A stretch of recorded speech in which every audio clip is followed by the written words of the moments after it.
Φίλες και φίλοι, γεια σας. Ονομάζομαι Γιώργος Ευδαλής και είμαι υποψήφιος Δημοτικός Σύμβουλος με το συνδυασμό Ανοιχτοί Ορίζοντες του Γιάννη και του Γιάννη Κουράγη.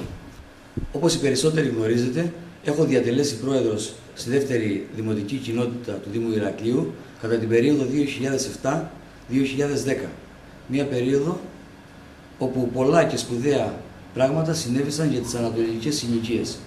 Σήμερα, έχοντας την εμπειρία του παρελθόντος, επιχειρώ για άλλη μία φορά να θέτω υποψηφιότητα ζητώντας την ψήφο σας για να συνεχίσω την προσπάθεια ανάδειξης και καλυτέρευσης της ποιότητας ζωής.